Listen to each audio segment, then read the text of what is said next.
Hey guys, Logan Master here. I'm sorry, I just didn't have enough time to do the intro this time.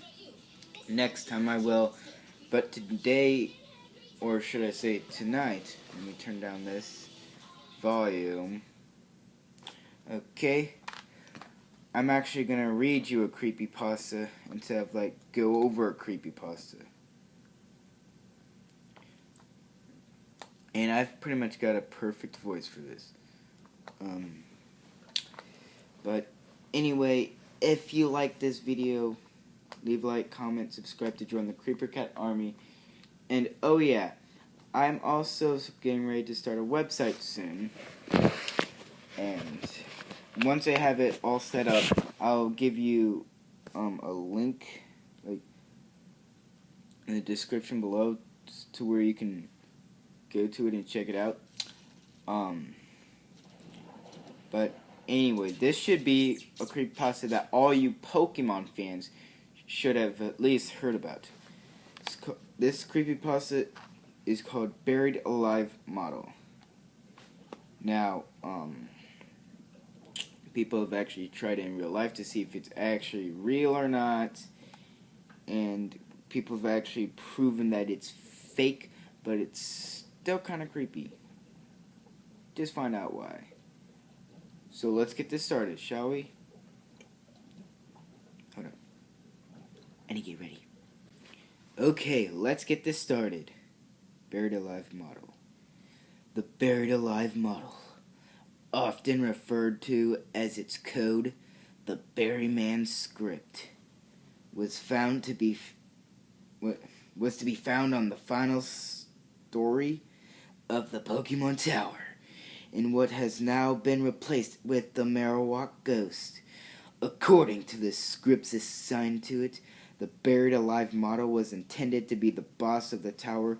Once reaching the top floor, the following conversation would have taken place. "You're here. I'm trapped and lonely. So very lonely. Won't you join me?" After this, the battle would have been initiated. Once in battle view, the Buried Alive model appears to be a decaying human corpse attempting to crawl out of the ground. It is being programmed to have two white hands, a Gengar, and a Muck. In the case of the player defeating him, the game would freeze. However, a specific ending was written by an unknown programmer upon losing the battle. In this ending, the Buried Alive was to have stated, "Finally, fresh meat," followed by several lines of gibberish. Wait, time out before I continue. Unknown programmer, Last time I checked, there was like four on the programming one. So I don't see how that could ever happen. I can't exactly show you the names right now because I don't have any pictures. And I'm using YouTube Capture, which sucks.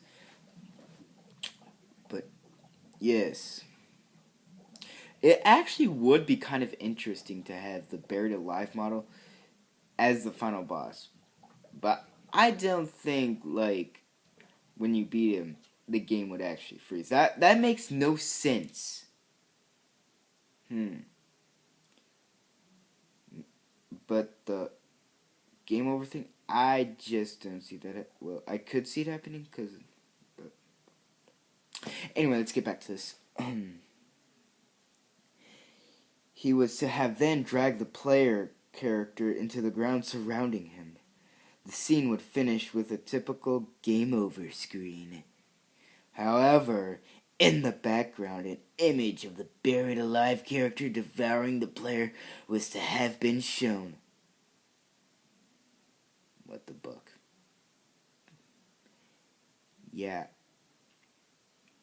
This probably would, if this would actually have been real, then parents would probably try to get Pokemon banned. So, yeah, I don't see that happening at all. So, Especially strange are the protocols for after this scene. The cartridge was to download this image to the small internal memory contained in the Game Boy, overriding the title screen that normally accompanied a Game Boy turning on.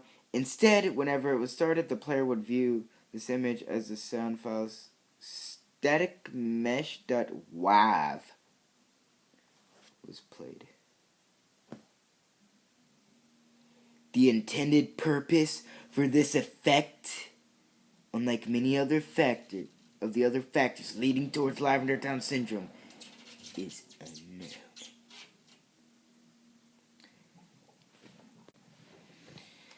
So what do I think of this creepypasta? Well, I can say this, it's not really creepy, it's not really unnerving. It's actually pretty interesting, actually. Like I said, I kind of said it before, the buried alive character would actually be kind of like a pretty cool boss instead of the Marowak. But then again, wait, hold on. Let's read that last paragraph again. Especially strange are the protocols for after the scene. The cartridge was to download this image for the small internal memory containing the Game Boy, overriding the title screen that normally accompanied a Game Boy turning on. Instead, whenever it was started, the player would view this image as a sound file static mesh.wav was played. What the buck? What the buck? Okay. Yeah, I don't think cartridges could have done that. Like, I know computers could have probably done that. But Game Boy, cartridges, downloading images, sound, taking over the game. Wait, no. Yes. Overriding the title screen that normally accompanied a Game Boy turning on. For some reason, that last paragraph, I mean, it just doesn't seem to make sense at all. If any of you Creeper Cat Army guys can explain to me what they're talking about with this last paragraph, tell me in the description below. And also, static mesh.wav. Now that I think about it, it just sounds like a mosquito net for static. I don't know why I'm thinking that, but it's just I mean seriously, I think this has minor plot holes.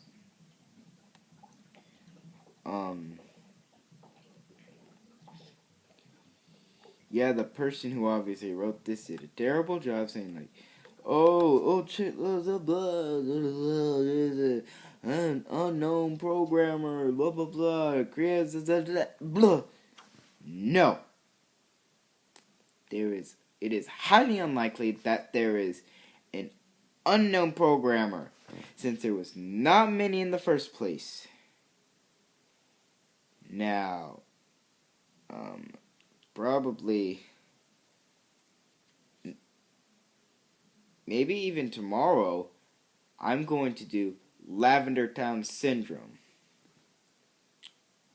But no, I'm not going to read the creepypasta itself. I'm going to go over, like, the thing after the events of the Electric Soldier Porygon. Yeah, so just be ready for that video in the morning. I'm Loogie Master. Like I said in the beginning, if you like this video, please leave a like, comment, subscribe to join the Creeper Cat Army. I will see you later, recruits. Peace out. Pinkie Pie's always watching.